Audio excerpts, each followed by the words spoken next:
Hello বন্ধুরা, সবাই কেমন আছেন? চলে আসলাম নতুন আরেকটি ব্লগ নিয়ে। বাজার থেকে এইমাত্র নিয়ে আসলাম কিছু ময়দা ডালপুরি খাওয়ার জন্য। তো কিছুটা ডালপুরি খাওয়ার জন্য ময়দা নিয়ে নিলাম, আর কিছু তেল দিয়ে সুন্দর করে মেখে নিচ্ছি। ভালো করে মেখে নিলে এটা তেলের সাথে দেখেন কত সুন্দর হয়। সুন্দরভাবে কিন্তু মেখে নেবেন।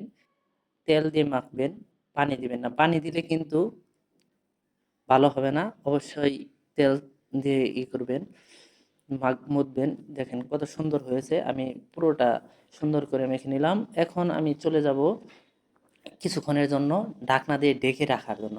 এই যে ৫-১০ মিনিটের জন্য আমি এটা ঢাকনা দিয়ে ঢেকে রাখবো। আর চুলায় দিয়ে দিয়েছি ডাল সিদ্ধ। ডালটা সিদ্ধ হয়ে গেছে। এখন আমি এটা রেখে দেব।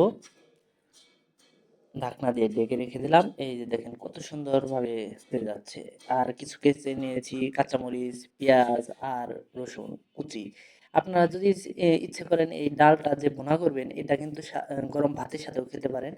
তো চলেন দেখা যাক। এখন তেল দিয়ে দিলাম চুলায়। আমি কিছু পেঁয়াজ আর ওই কাঁচামরিচ যেগুলো কুচি করে রেখেছি সেগুলো দিয়ে দিচ্ছি। একটু ভালো করে ভেজে নেব।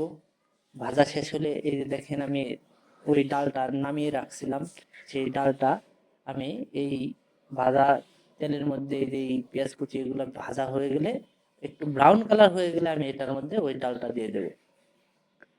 একটু হলুদ দিয়ে দিচ্ছি কালারটা সুন্দর হওয়ার জন্য।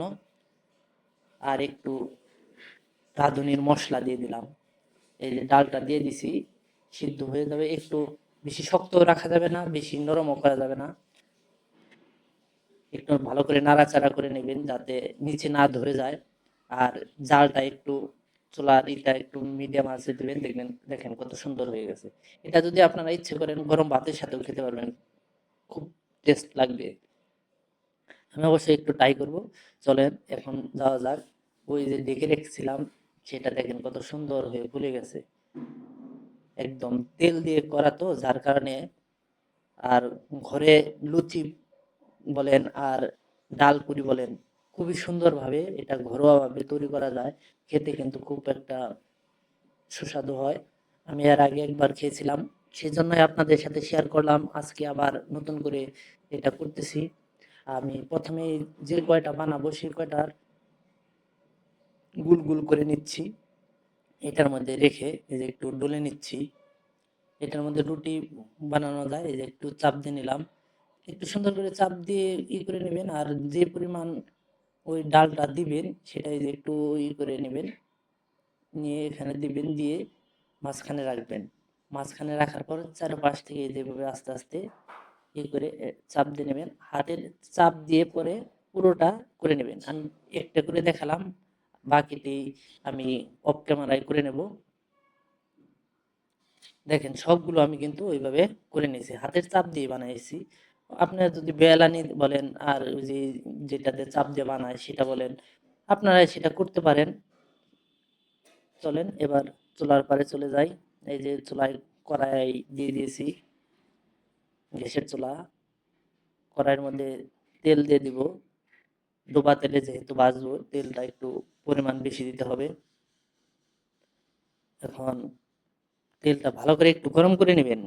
গরম হয়ে গেলে তারপরে কিন্তু এই লুচিগুলো আস্তে আস্তে দিবেন।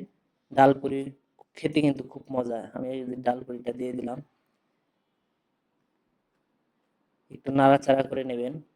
আমি একটা আপনাদের এভাবে বানিয়ে দেখাবো, আর বাকিটি আমি অফ ক্যামেরায় সুন্দর করে এভাবে বানিয়ে নেব।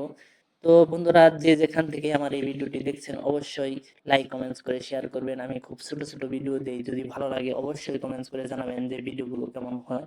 যদি ভালো লাগে অবশ্যই কমেন্টস করে জানাবেন এতে। আর স্কিপ করবেন না, স্কিপ না করে পুরো ভিডিওটা দেখার চেষ্টা করবেন। এটা প্রায় হয়ে গেছে। চলেন, আমি সবগুলো এইভাবে বানিয়ে নিয়েছি। এই যে দেখেন প্রায় ৭-৮টার মতো হয়েছে। যেহেতু অল্প পরিমাণ বানিয়েছি তাই আর বেশি দেখাইনি। আমি একটা আপনাদের খেয়ে দেখাচ্ছি। দেখি। বিসমিল্লাহির রহমানির রহিম। ও খুব সুন্দর হয়েছে। দেখেন এই যে ভিতরে দেখেন ওই যে ডাল যেটা দিছি সেটা কিন্তু ভিতরেও সুন্দর হয়েছে। একদম কিন্তু হোটেলের স্টাইলে হয়েছে। খেতে কিন্তু খুব সুন্দর হয়েছে। আমি খেয়ে বুঝলাম যে অনেক সুন্দর হয়েছে। আপনারা অবশ্যই বাসায় ট্রাই করবেন। যদি এই ভিডিওটি আপনাদের বিন্দু পরিমাণও ভালো লাগে তাহলে অবশ্যই কমেন্টস এবং লাইক করে যাবেন। আর যদি ভালো না লাগে অবশ্যই কমেন্টসে জানাবেন যে না ভালো হয়নি। যদি আপনাদের ভালো লেগে থাকে অবশ্যই কমেন্টসে জানাবেন। অনেকেই এগুলো হোটেলে খেয়ে থাকেন। এখন আর হোটেলে যেতে হবে না। যদি ইচ্ছে করেন বাসায় তৈরি করে আপনারা খেতে পারবেন। এটা খেতে কিন্তু খুব সুস্বাদু হয়। বিকেলের চা অথবা নাস্তার সময় কিংবা সকালে এটা খেতে পারেন। আর সাথে যদি একটু সস নেন তাহলে মনে হয় আরো ভালো হবে। আমি এখন আর সস দিয়ে খেতে চাচ্ছি না, যার কারণে এটা এখানে শেষ করছি। সবাই ভালো থাকেন, সুস্থ থাকেন। আল্লাহ হাফেজ।